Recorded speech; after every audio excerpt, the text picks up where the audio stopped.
name is Captain Katie Higgins, and I am currently the Fat Albert pilot for the Navy Flight Demonstration Squadron, also known as the Blue Angels. I fly Fat Albert, which is the support C-130 for the squadron. At every show, we actually transport 35,000 pounds of cargo and 40 maintainers to every show site. In the events that the jets have some sort of maintenance issue, we bring all of their gear and all of their maintainers with us, and we've actually never missed a demonstration due to maintenance in our 70-year history. So I'm really excited to be back at MCAS Cherry Point this year. I actually came from BMGR 252, so I was stationed here for about 3 years. So it's really awesome. It's almost like coming back home. I get to see a lot of Marines that I served with, and it's definitely awesome. We're stationed in NAS Pensacola, but we actually advertise we're on the road 300 days out of the year. We perform at 35 different show sites and perform over 70 demonstrations a year. So we are very, very busy, but it's awesome to be able to travel around the United States, meet Americans from all walks of life, and be able to represent those Marines and sailors that are currently deployed overseas, because they're the ones that are keeping us safe, standing the watch over, fighting ISIS, all of that stuff.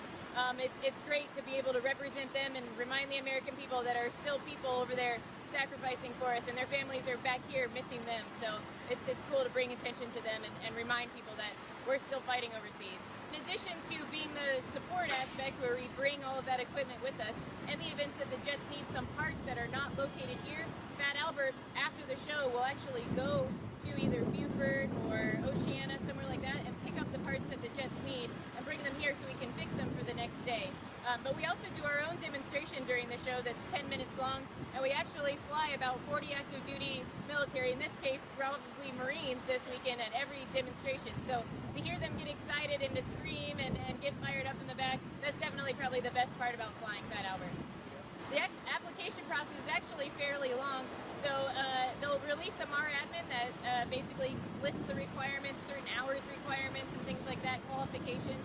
And then once you meet those, you can actually put in a paper application, which is about the size of a college application. There's essays and things like that. And then you'll actually attend 2 shows where you'll get to know the team and they'll get to know you in a social setting, and you'll get a little peek behind the curtain to see what the team is actually like. And then if you're in the top 2 positions applying for the team, then you'll get to come down for finalist week, which is in July, and there you'll have a formal interview. You actually get fitted for your blue suit in the event that you get selected. You'll take official pictures, things like that. And then at the end of that week, you'll call into our boss or our commanding officer, and he'll let you know if you made the team. And it's definitely one of the most nerve-wracking phone calls that you can make, for sure. But I was definitely happy to get the "you made the team" phone calls. Yeah, it's a really great honor to be the first female pilot on the team, that's for sure. But I think any Blue Angel will tell you, no matter what gender they are, that it's an honor to serve alongside the other 150 members of this team. So people don't realize sometimes, in addition to the 6 jet pilots and the 3 Fat Albert pilots, we have 150 strong. So we have the best maintainers pretty much out of the Marine Corps and Navy. I'm a little partial, obviously. But we have the best maintainers out here to keep these jets flying. You know, we have the oldest aircraft in the fleet. And once they're done here, they actually go as static displays around the country. And so to keep them as pretty and as flying to the caliber that they do, it's those maintainers that do that. So it's a great honor to be a part of this team, no matter what gender you are, for sure. It's really cool to go around the country and correct some misperceptions that people have. You know, I've met a ton of little girls and little boys that didn't know that women could be pilots, didn't know women could be Marines, and didn't know women could be Blue Angels.